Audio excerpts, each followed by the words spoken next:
नमस्कार दोस्तों, मैं करण सूद बहुत बहुत स्वागत करता हूं आपका हमारे YouTube चैनल सूद पुत्र पे।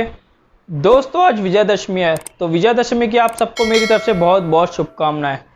दोस्तों हम सभी जानते हैं कि विजयदशमी क्यों मनाई जाती है। हम सबको बचपन से यही सब बताया गया है कि विजयदशमी के दिन मर्यादा पुरुषोत्तम श्री राम ने दशानंद लंकेश का वध करके अधर्म पे धर्म की जीत को स्थापित किया था। दोस्तों क्या ये बात सच है या ये सब कुछ एक काल्पनिक है? खैर इस बात की चर्चा हम बाद में करेंगे।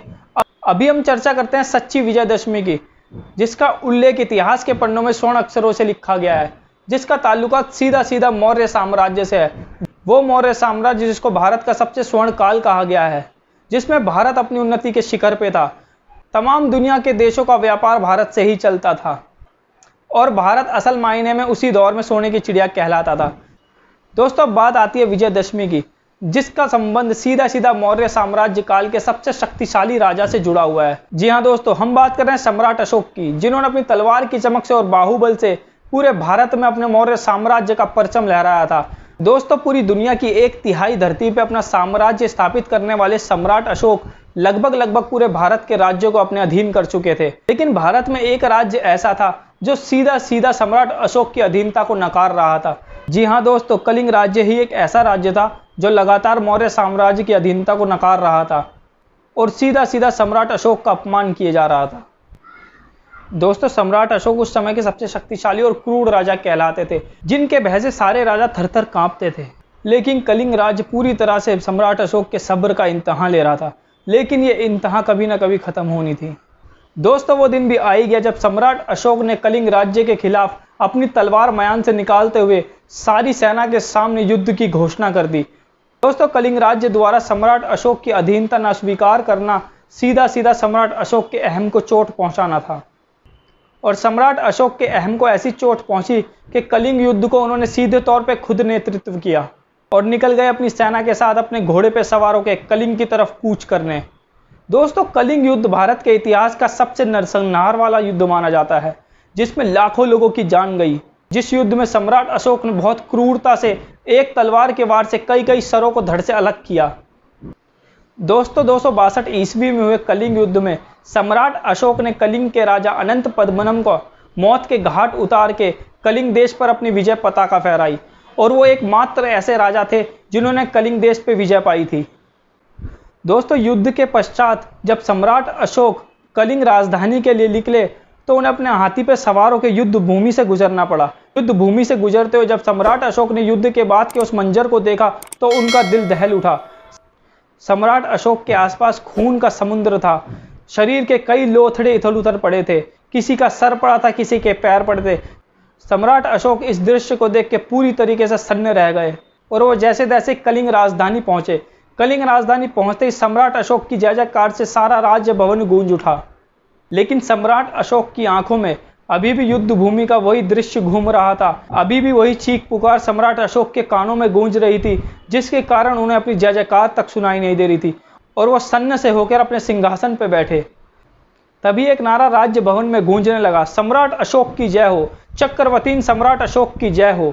राज दरबार में बैठे सभी दरबारियों की नजर जयकारा लगाते हुए शख्स पे गई, जो पीले वस्त्र पहना हुआ एक बौद्ध भिक्षु था, जो सम्राट अशोक की तरफ बढ़े जा रहा था। सम्राट अशोक ने भिक्षु को देखकर उनसे पूछा, तुम्हें क्या चाहिए? से प्रश्न किया, हे सम्राट, तुम इस युद्ध में क्या जीते? क्या इससे ही मानवता का कल्याण होगा? इस युद्ध को जीतने के लिए आपने लाखों सैनिकों को मरवा दिया। हे सम्राट, आप इस युद्ध में क्या जीते? अनाथों की चीख, विधवाओं की पुकार, अहिंसा, क्या यही आपकी जीत का पुरस्कार है? भिक्षु ने सम्राट अशोक से कहा, हे सम्राट, तलवारों के वार से और सेनाओं के प्रहार से स्थापित किए हुए साम्राज्य ज़्यादा दिन तक नहीं चलते।